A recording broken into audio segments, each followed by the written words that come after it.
What's going on, everybody? Thank you for tuning in to another edition of the Fantasy Six Pack NFL Preview Podcast Series. We're talking about the Vikings today, so we've got a lot of cool people to talk about. But before we do that, welcome in our expert, our analyst, to break down all these guys. Noah, what's going on? Hi, I'm excited to talk about the Vikings, team with a lot of fantasy weapons. Yeah, my guy Adam Thielen. He turned out way better than even I hoped or thought last year. He was definitely one of those guys where you're like, yeah, I totally saw this coming. That's exactly why I took him in the 5th round or whatever. It's like I definitely won a lot of arguments being like, yeah, I'm a genius, so I took Adam Thielen. So hopefully he can do that for you guys again this year. But before we get into all that, it's time for plugs. You know the deal already, but we got to run through it. I am at The Real Trevioli on Twitter. Noah is at Noah, SPURLOCKNFL. Yes, so go follow us there. We'll be happy to answer any draft questions you got once we get into the season. Like, we're already almost in the middle of preseason, so regular season's around the corner. If you have add drop questions or, just who to start questions, we will be happy to weigh in, because you can never get too many opinions. Also, subscribe to our YouTube channel. I'm sure we'll have more stuff rolling out there. Throw us a like if you're feeling good. And please go read fantasy6pack.net. That's where, all our great content is rolling out there. So go read that. Go enjoy it. It's great. It'll help you win a lot of leagues. That's enough of me, pumping up the company, even though it is great. It's time to talk about the Minnesota Vikings, who last year had some sky-high expectations. I'd say they fell short. They were a good season, not great. And I feel like a lot of that sort of fell on their quarterback Kirk Cousins' shoulders. But looking at the numbers, he put up some pretty fantastic numbers for fantasy purposes. Just shy of 4,300 yards passing with 30 touchdowns, 10 interceptions. I know he got a massive contract. Maybe that's why people are a little down on him. But no, Kirk Cousins looks like a fantasy star. Is there anything, do you see his arrow pointing up, or is he trending down? You think he's due for a regression year? I mean, I think you kind of know what you're getting with Kirk Cousins. He's done it in Washington. Now he's doing it in Minnesota. He's going to hover around that low QB1 area. He's going to give you some really good weeks, going to give you some disappointing weeks. But at the end of the year, you're always going to be talking about, or like, oh, he had a pretty good year. And I don't really see any reason why that would be different this year. I mean, some guys want that quarterback that'll win you weeks and lose you weeks, but other guys just kind of like a consistent middling quarterback, and that's what Kirk Cousins is.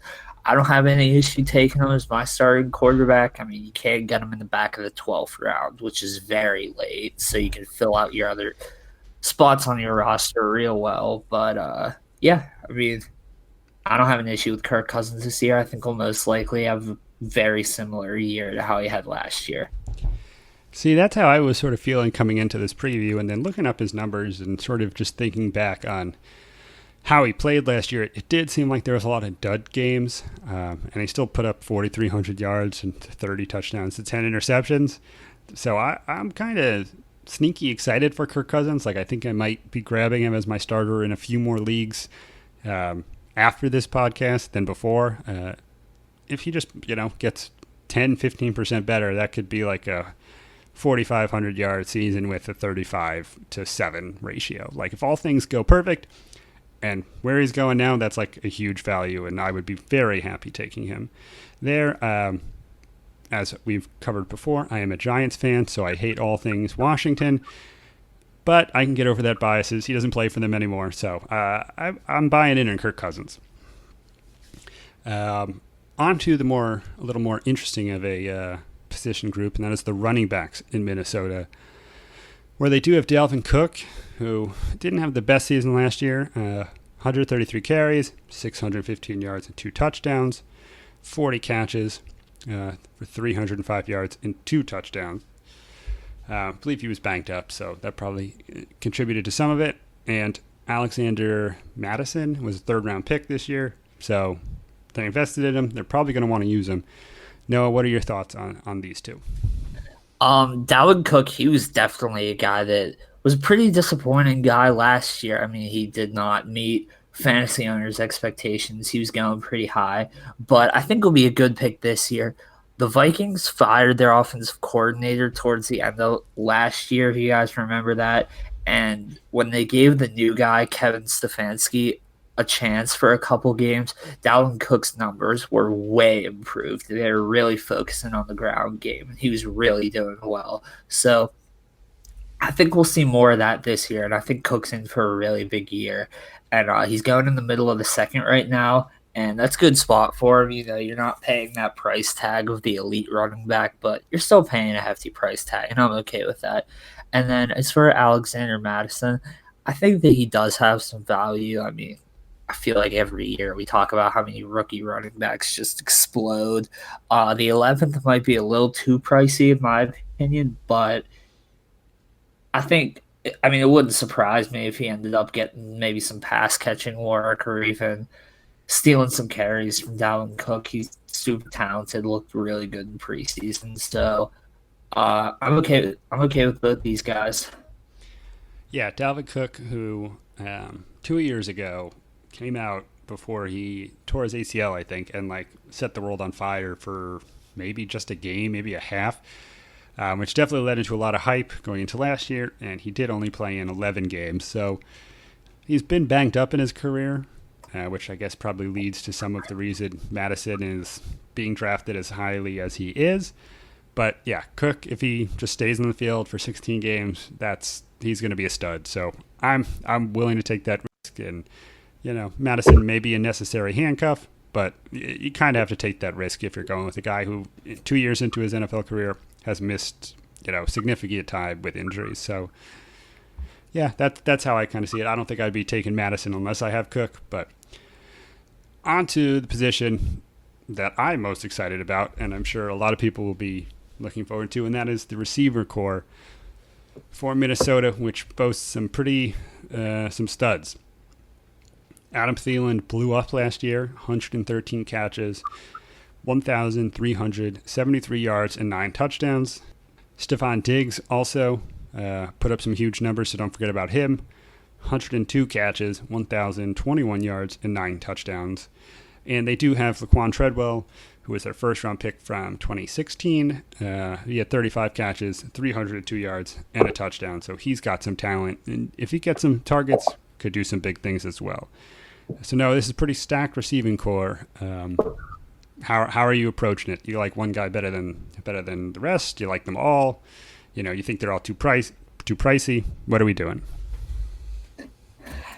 I can't believe I'm saying this, but once again, Thielen and Diggs are both being underdrafted. I mean, they were both wide receiver ones last year, and as of right now, they're going around the 4th round, and I mean, that's crazy to me. You're getting two so talented guys if you go with either of them. Personally, I don't really have a preference over either of them. I guess you can make the argument that Thielen is a little more healthy. Diggs has some injury problems in the past, but I'm pretty sure Diggs played all 16 last year, or maybe just 15. So that's not a big issue with me.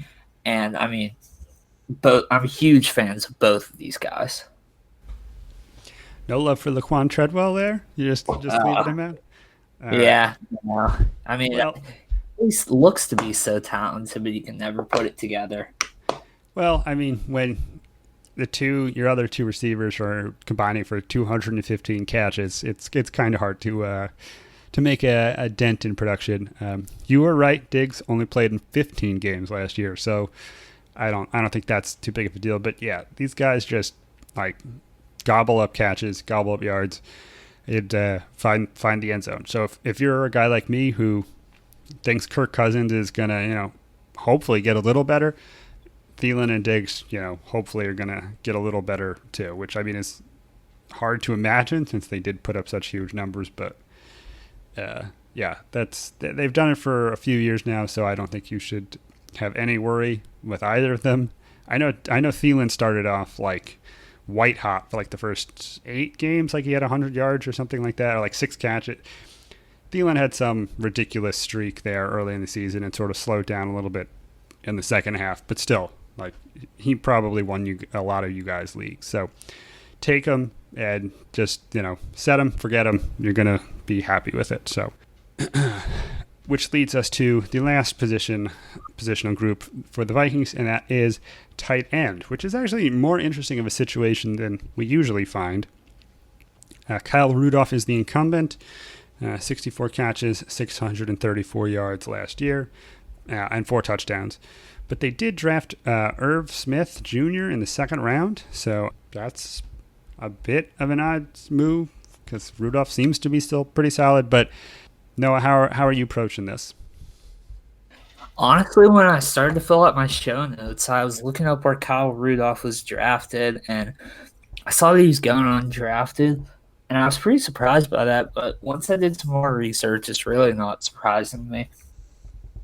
I mean, at the end of the year, he's always kind of around that top 15 territory. But if you really look into it, he never has like a good week. He usually is just able to stay healthy, but he never really does anything special. And so I see why they drafted Irv Smith. That makes a lot of sense. And I think he's talented. I think Rudolph is not that bad. And I think they're going to end up kind of splitting snaps too much to make one guy really fantasy relevant over the other. Okay, yeah. I mean, timeshare at running back can be confusing. Timeshare at tight end is not something you want to see. Irv Smith, second round pick. I'm sure they're going to try to work him in, but it's probably a stay away from me. I mean, if you want to grab Rudolph as like your last pick for your last bench spot, I'd support that. As you said, Noah, he usually is good, never great, but pretty consistent, and will put up some points in a pinch if you needed a tight end. But besides that, I think I'm going to sit this one out. That is the Minnesota Vikings. That wraps it up. So we will end, as we always do, by putting Noah on the hot seat and asking him which of these players he has to take one for his fantasy team. So Noah, who is that one player you're taking? I mean, it's really a tie between Thielen and Diggs, but I think I'll say Diggs just because he's going in the early fourth versus Thielen, who's going in the early third, or in the back of the third. Sorry, I really don't think there's much difference between either of these guys.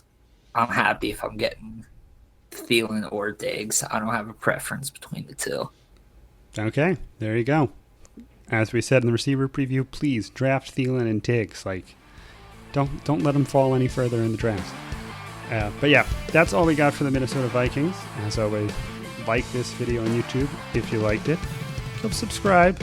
There's tons of good content rolling out. You guys want to be in on the ground floor when it comes out. And go read fantasy6pack.net because you can't get enough fantasy football coverage, can you? Like, I can't, so I figured you guys probably need more. Go read it. You're going to be happy. You're going to thank me. But yeah, that's all I got. I'm Travis. He's Noah. Catch you later. See ya.